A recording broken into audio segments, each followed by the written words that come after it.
नमस्कार YT family. आपण आज 3 महिने सहज अशी टिकणारी मालवणी पद्धतीची कोंबडी वड्याची भाजी कशा पद्धतीने बनवायची ते आज आपण पाहणार आहोत। तर चला तर मग अधिक वेळ न दवडता आपण आपल्या डायरेक्टली रेसिपीकडे वळूयात आणि बनवायला शिकूयात मालवणी पद्धतीची कोंबडी वड्याची भाजी। मी भारतातील पुणे जिल्ह्यातील तृप्ती स्वागत करते तुमचं पुन्हा एकदा आपले YouTube channel @direct Trupti Ingmire cooking blogging वरती।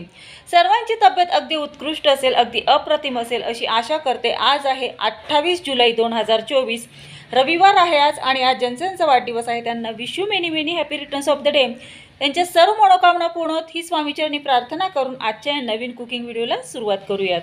पहिली व्हिडिओ आवडला तर व्हिडिओला नक्की लाईक करा। प्रथमतः गॅस सुरू करायचा, गॅसवरती कढई तापत ठेवायची।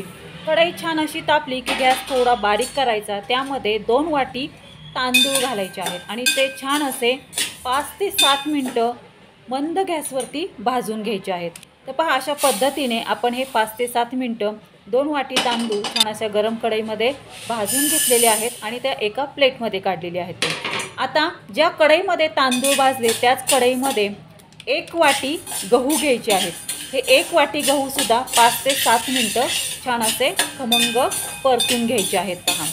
आणि हे 1 वाटी गहू 5 ते 7 मिनिटं छान असे परतून झाल्याच्या नंतर हे सुद्धा एका प्लेटमध्ये काढून घ्यायचे आहेत। आता कढई पुन्हा गॅसवरती ठेवायची आहे आणि या कढईमध्ये चणा डाळ अर्धी वाटी घ्यायची आहे। अर्धी वाटी चणा डाळ छान अशी भाजून घ्यायची आहे। पहिल्यांदा 3 ते 4 मिनिटं 3 ते 4 मिनिटं ही चणा डाळ भाजून घेतल्याच्या नंतर यामध्येच आपल्याला आता 1/4 वाटी यामध्ये आपल्याला उडीद डाळ मिक्स करायची आहे। तसेच 25 ग्रॅम धणे आणि 10 ग्रॅम जिरं ॲड करून आता ही भाजी छान अशी 5 ते 7 मिनिटं खमंगपणे भाजून घ्यायची आहे।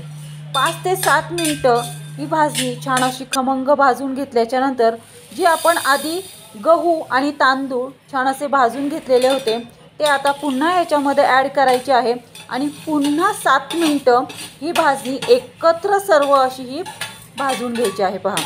या पद्धतीने मालवणी पद्धतीची कोंबडी वड्याची भाजी तयार केली की 3 महिने सहज आरामशीर ही भाजी टिकते। ही मालवणी पद्धतीची कोंबडी वड्याची भाजी आपण मिक्सरला सुद्धा घरी बारीक करू शकतो पहा, पण मी सजेस्ट करेल की ही मालवणी पद्धतीची कोंबडी वड्याची भाजी गिरणीमध्येच दळून आणलेलं कधी पण चांगलं राहील पहा। अगदी उत्कृष्टरित्या ही मालवणी पद्धतीची 3 महिने टिकणारी अशी ही कोंबडी वड्याची भाजी तयार होते। 5 ते 7 मिनिटांनंतर आपली ही भाजी भाजून तयार झालेली आहे। आता आपण एका प्लेटमध्ये काढून घेत आहोत। ही प्लेटमध्ये एका काढून घ्यायची आहे आणि छान अशी थंड होऊन द्यायची आणि ही भाजी थंड झाल्यावरती गिरणीमधून दळून आणायची आहे। आता ह्या भाजीला छान अशी थंड होऊन देते आणि गिरणीमध्ये दळायला देते आणि दळून आणल्यावरती तुम्हाला दाखवते की ही 3 महिने टिकणारी मालवणी पद्धतीची कोंबडी वड्याची भाजी कशा पद्धतीने आपली ही तयार झालेली आहे। तर पहा भाजी ही छान अशी थंड झाली आणि मी ही गिरणीमधून दळून आणलेली आहे। पहा अशा पद्धतीने आपली ही 3 महिने टिकणारी मालवणी पद्धतीची कोंबडी वड्याची भाजी आपण भाजून थंड होऊन दिली आणि गिरणीमधून दळून आणलेली आहे। आता या मालवणी पद्धतीने बनवलेल्या कोंबडी वड्याच्या भाजीपासून मालवणी पद्धतीने कोंबडी वडे कशा पद्धतीने बनवले जातात ह्याची रेसिपी लवकरच तुम्हाला पाहायला मिळेल। तर पहा वायटी फॅमिली, अशा पद्धतीने मालवणी कोंबडी वड्याची भाजी तयार केली जाते पहा। कसा वाटला तुम्हाला आजचा हा व्हिडिओ? आवडला का तुम्हा सर्वांना? आजचा हा कुकिंगचा व्हिडिओ जर तुम्हाला आवडला असेल तर नक्की तुम्ही पण अशा पद्धतीने ही मालवणी पद्धतीची कोंबडी वड्याची भाजी तुम्हीही बनवून पहा। लवकरच तुम्हाला मालवणी वड्याची सुद्धा रेसिपी पाहायला मिळणार आहे। तर वायटी फॅमिली, तुम्हाला असेच मस्त चमचमीत झणझणीत रेसिपी शिकायची असतील आणि याचा स्वाद घ्यायचा असेल तर आपले YouTube channel @direct Trupti Ingmire cooking and ब्लॉगिंगला लाईक, शेअर आणि सबस्क्राईब करा। सबस्क्राईब करून ऑल बेल बटन प्रेस करा, म्हणजे जेव्हा माझे कुकिंग अँड ब्लॉगिंगचे व्हिडिओ पोस्ट होतात तेव्हा त्याचे नोटिफिकेशन तुम्हाला येईल आणि असेच मस्त चमचमीत झणझणीत रेसिपी तुम्हाला शिकायला मिळतील आणि यांचा स्वादही घ्यायला मिळेल। धन्यवाद। Have a good day.